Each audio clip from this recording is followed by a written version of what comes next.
In this video, I'm gonna be answering a very interesting question that was asked by one of our viewers. The question is, are zodiac signs in the Bible? So let's jump right into it. Now, before we get started, I just want to encourage you to subscribe so you can be notified whenever we post new videos. Also, please make sure to share this video with your friends, family, and even your church members if you think it will help them. And lastly, if you enjoy the message and you feel it has helped you in some way, please consider giving us a like or a super thanks. Ho, ho, ho! Both options will be provided. So many people today are turning to astrology to determine their future, who they should date, where they should travel, etc. But what does the Bible say about astrology? Is it from God or is it of the devil? In order to answer this question, we first must define what astrology actually is. Astrology is the belief that there is a relationship between the positions of celestial bodies, such as the sun, moon, planets, stars, and the human affairs here on Earth. Ho, ho, ho!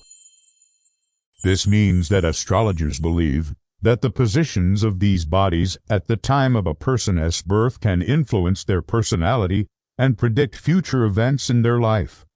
There are 12 signs of the zodiac, which are Aries, Taurus, Gemini, Cancer, Leo, Virgo, Libra, Scorpio, Sagittarius, Capricorn, Aquarius, and Pisces. Each sign is associated with a specific date range and is believed to have its own unique characteristics and traits. Ho, ho, ho! For example, people born under the sign of Aries are said to be energetic and courageous, while those born under the sign of Taurus are said to be patient and reliable. But how did these signs originate? According to history, the origins of the zodiac can be traced back to the ancient Mesopotamian Empire around 3000 BC. From there, the practice spread to the Greeks, Romans, and other cultures. However, it was during the Middle Ages that astrology became particularly popular. Ho, ho, ho!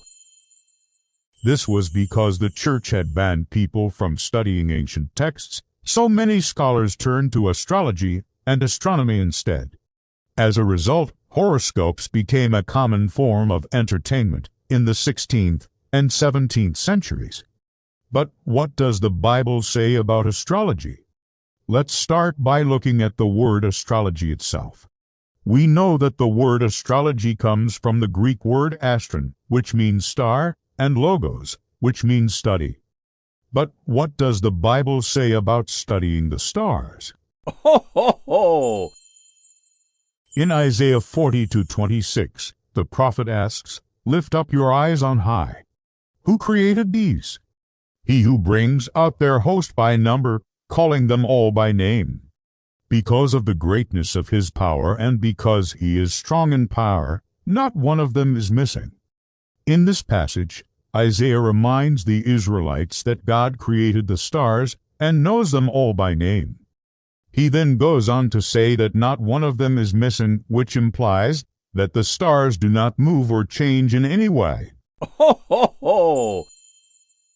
This teaching is echoed in Psalm 148, where David says, "Praise the Lord, you his hosts, you angels in his heavens above, you heavenly beings, mighty in power, fulfilling his word, and all you that he has made throughout all ages." In both of these passages, the psalmist and Isaiah are declaring that the stars are God's creation and that they do not move or change. If this is true, then it would seem that astrology cannot be true either. But what about those passages that talk about constellations? Are those still relevant today? Ho, ho, ho! Well, yes, but they need to be interpreted carefully. In Job 38:31-32, God asks Job, "Can you bind the chains of the Pleiades or loosen the belt of Orion? Can you bring forth the south wind in its season, or the gentle southwest wind?" In this passage, God is challenging Job to explain how he could control the weather and the stars. However, these stars were used by the ancient people as markers for seasons and weather patterns. So God was asking Job if he could control the seasons and weather patterns, which obviously he couldn't. Ho, ho, ho! Furthermore, the constellation Orion is mentioned several times in the Bible. It is called by different names, such as the bull, the bull's heel, or the scorpion's tail. Some people believe that the mention of Orion in the Bible indicates that it was an important constellation to the ancient Israelites. However, this is not necessarily true.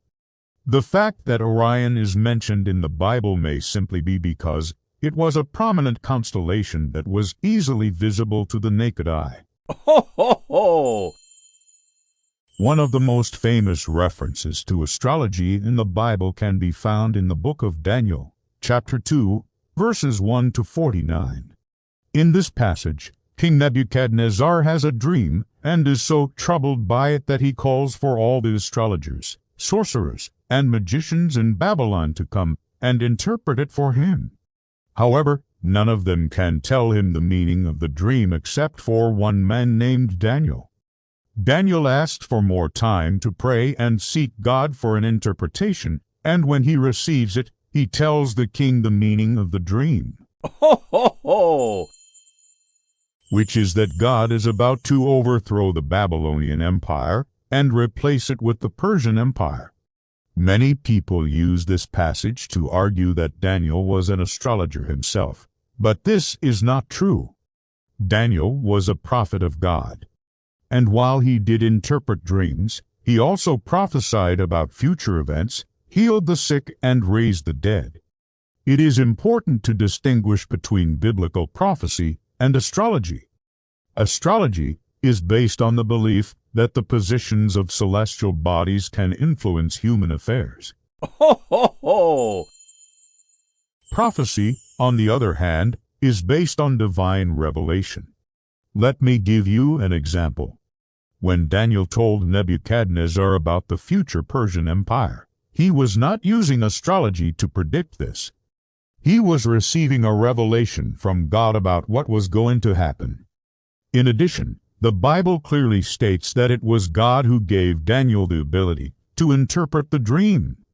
In Daniel 2:47 it says, "Then the king summoned Daniel, and said, Truly your God is the God of gods, and the Lord of kings, and a revealer of secrets. Ho, ho, ho! For I have dreamed a dream, and no one can declare it to me."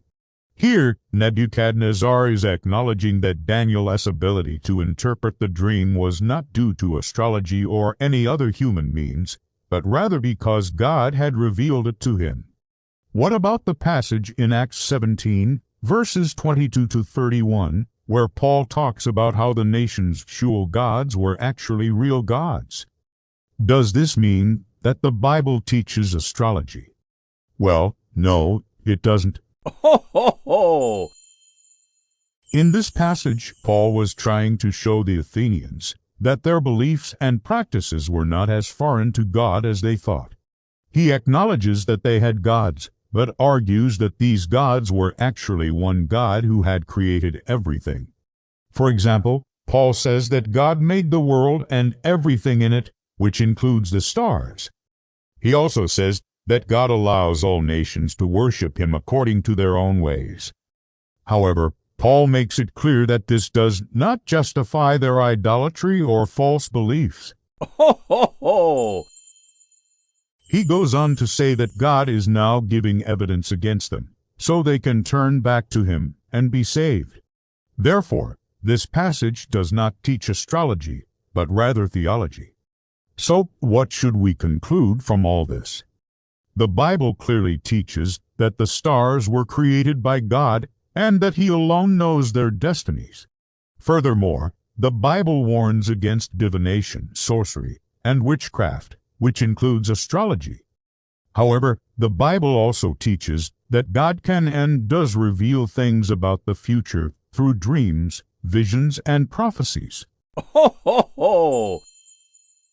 The difference between biblical prophecy and astrology is that prophecy is based on divine revelation, while astrology is based on human speculation. Therefore, Christians should reject astrology because it is a form of divination that contradicts the teachings of the Bible. Instead, we should trust in God's sovereignty over the stars and our lives and seek His guidance through prayer and His Word. Ho, ho, ho! If you want to learn more about biblical prophecy, I highly recommend checking out another video where I discuss the topic further. Thank you so much for watching this video. Please remember to share it with your friends, family, and church members if you think it will help them. Also, if you enjoyed the message and felt that it was a blessing, please don't forget to give us a thumbs up or a super thanks. Both options will be provided. Thank you again for watching, and until next time, God bless you. Ho, ho, ho!